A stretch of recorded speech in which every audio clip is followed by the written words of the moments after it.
Hello friends, welcome to our channel solution with following. दोस्तों, आज हम आपके लिए इडियम्स एंड फ्रेजेस के और भी बहुत सारे नए नए इडियम्स लेकर के आए हैं और इसके अंदर हम आपको आज उनके सेंटेंस के उनका हिंदी मीनिंग, इंग्लिश मीनिंग और उनका बेसिकली एक और चीज बताने वाले हैं कि how to use them in a particular sample, how to use them for use in a particular sentence for the sentence framing on the basis of sampling that will help you in making your various kind of speech, your speech effective, your letter writing, your essay writing, everything it will make effective. तो आ जाइए, चलिए आप बिना time delay किए अब now let's start our topic. तो बहुत concentrate होकर सुनिएगा और अच्छे से सुनिएगा, बहुत अच्छे से समझ में आएगा, बहुत मजा आएगा।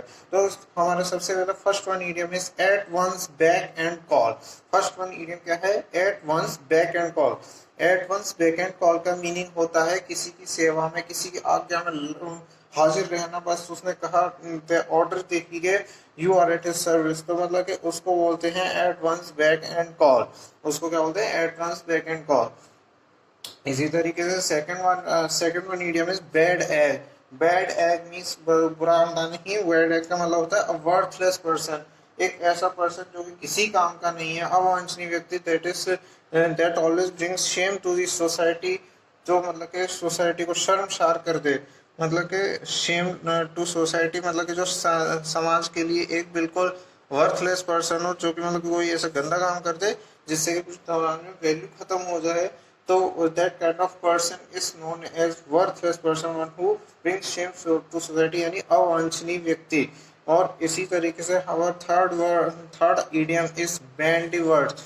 बैंडी वर्ड्स हमने generally we have listened about that he is arguing with that person, he argues too much with that person.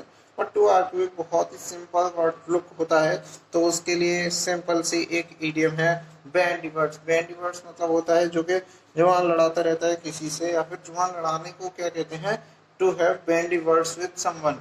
तो उसमें जब जबान लड़ाने वाली सिचुएशन होती है उसको बोलते हैं हम bandy words. Beside oneself means to feel extremely nervous और वरीड। किसी भी चीज के बारे में बहुत ही अत्यंत नर्वस हो जाना, बहुत ही ज्यादा चिंतित और सोच चिंता में पड़ जाना, is not to feel extreme nervous और worried about anything is known as beside oneself, यानी बहुत अधिक चिंतित होना। इसी तरीके से now our fifth idiom is blaze the trail. Fifth one idiom is blaze the trail. Blaze the trail means blaze the trail. Blaze the trail मतलब एक किसी के लिए रास्ता ना, trail means एक रास्ता बनाना।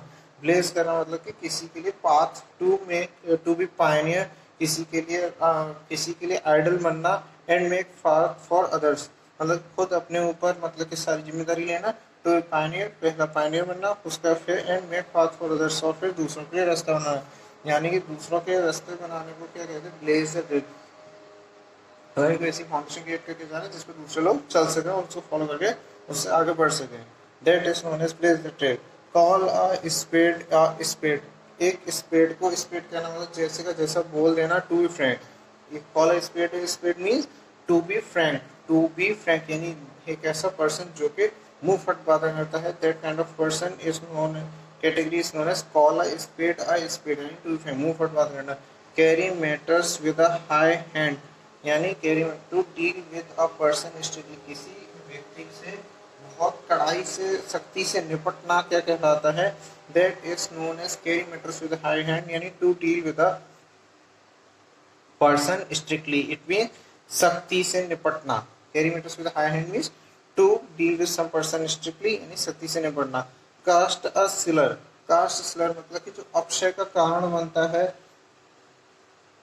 अपशय का कारण होता है तो किसी की वजह से बेफालतू बदनामी हो जाए कहीं पर भी, that kind of quality is that kind of action is known as cast slur.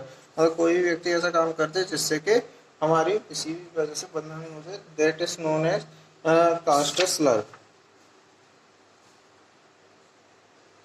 At one's beck and, अब हम आपको इसमें अभी तक तो हमने आपको बताया था कि यहाँ पर हिंदी मीनिंग क्या होता है, इंग्लिश मीनिंग क्या होता है, और किस किस टाइप की क्वालिटीज के लोगों के लिए ये सारे इडियम्स हो जाते हैं। अब हम उन्हीं में से कुछ स्पेशल इडियम्स ऐसे हैं जिनको समझना थोड़ा मुश्किल पड़ता है कि हमें उनको एक्चुअली इसका मतलब क्या है, कि आप इतना देर से हमें पढ़ा कर रहे हो और सभी के दिमाग में क्वेश्चन आ रहा होगा। बट अब हम बताते हैं कि आपको इसका एक्चुअली यूज कहाँ है प्रैक्टिकल में। कभी भी जब भी आप कभी स्पीच बना रहे, आप कोई भी ऐसे राइटिंग कर रहे हैं, बट अभी स्टूडेंट्स को ये प्रॉब्लम आती है स्पीच और ऐसे बना तो रहे हैं बट मेरा स्पीच दूसरे से ज़्यादा इफेक्टिवनेस नहीं है। तो उसको इफेक्टिव बनाने के लिए इस टाइप के ईडियम्स का हमें यूज़ आना बहुत ज़रूरी है। जब अगर हमें इस टाइप के ईडियम्स का यूज़ आएगा तो हमारे स्पीच और ऐसे बहुत इफेक्टिव बन जाएंगे। तो चलिए आपको इफेक्टिवनेस के लिए थोड़ा से हम एग्जाम्पल्स देते हैं। At one's beck and call, servants at the palace are at the beck and call of the king and the entire family. महल के अंदर जितने भी नौकर हैं, जितने भी नौकर हैं, वो हमेशा राजा और उसकी पूरी रॉयल फैमिली के उनकी सेवा में कार्यरत रहते हैं। और इसी को अगर हम ऐसे लिखते the servants at the palace are at service of the king and, थोड़ा सा सिंपल हो जाता ज़्यादा ही। तो इसके लिए इफेक्टिव बनाने के लिए हमने क्या इसका the servants at the palace are at the beck and call of the king and the entire family. Servants जो है पैलेस में वो हमेशा किंग राजा और उसकी पूरी रॉयल फैमिली के सेवा में की सर्विस में अवेलेबल रहते हैं हमेशा, यानी उनकी हमेशा मतलब कि आगे में हाजिर रहते हैं। इसी तरीके से बैड एग, ही है बैड एग मतलब a worthless person. Bad egg means worthless person, he has been in prison for all sort of time, he is a bad egg. तो पर्टिकुलरली अब हमें एक वर्ड मिल गया कि जब भी कोई भी बहुत ही गंदा व्यक्ति है जिसने मतलब सभी अपराध की हैं, वो बहुत सारे क्राइम कर चुका है, उसके लिए हम क्या यूज करें, जैसे उसने बहुत सारे क्राइम्स किए हैं तो उसके लिए क्या यूज करें, he is a bad egg, he has been prison for several times for all sort of crimes, he is a bad egg. तो वो क्या है, एक बैड एग है। इसी तरीके से हमारे पास थर्ड वर्ड है बैंडिवर्स। क्या है bandy words, we can not bandy words with the nature और deal with her as we deal with the person. हम कभी प्रकृति के साथ में बहसबाजी नहीं कर सकते। Bandy words we can't argue with the nature. अब एक तो लिखना we can't argue with the nature, बहुत सिंपल सा लगेगा, argue with the nature not effective. तो इफेक्टिव बनाने के लिए हमने क्या यूज किया, we can not bandy words with nature और deal with her as we deal with the person. जैसे आप पर्सन के साथ में डील कर सकते हो, बहसबाजी कर सकते हैं, आर्ग्यू कैन आर्ग्यू विद है, but we can not bend words with the nature. तो ये थे। तो आइए अब हम अपने और नए इडियम्स के सेंटेंस यूसेस के बारे में बता दें। ब्लेज द ट्रेल मतलब किसी के लिए path, to create path for others. Blaze the trail का मतलब होता है to create path for others, जैसे मैंने स्टार्टिंग में बता दिया था। Thomas Edison was able to blaze a trail in many area of electronic. Thomas Edison ने इलेक्ट्रॉनिक्स के कई सारे एरिया में ट्रेल पाथ बनाया था लोगों के लिए। अलग अलग नए नए इन्वेंटर्स के आने वालों के लिए एक पाथ क्रिएट किया था। Was able to create blaze a trail, he was able to create a path। blaze a trail का मतलब होता है create a path for others।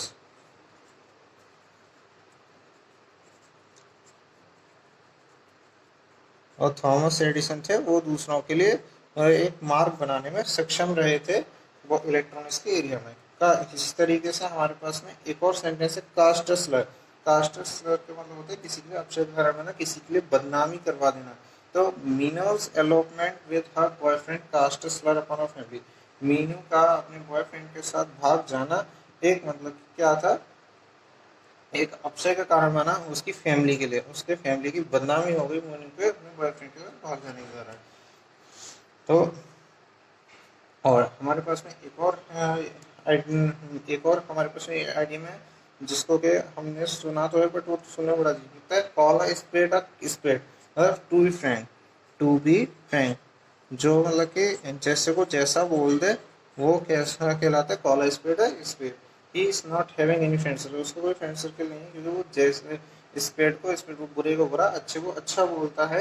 यानी कि मतलब कि जैसे को जैसा बोल देता है, कॉल सा स्पेड स्पेड।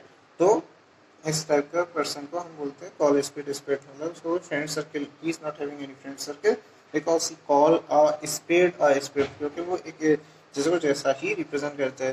तो फ्रेंड्स ये थे आज के सारे इडियम्स, उनसे रिलेटेड उनके कीवर्ड, उनकी मीनिंग, उसके और उनको सेंटेंस में हमें कैसे यूज करें ताकि हम अपने स्पीच और सभी चीज़ों को स्पीच अपना ऐसे और कुछ भी लिख रहे हैं that we can make effective.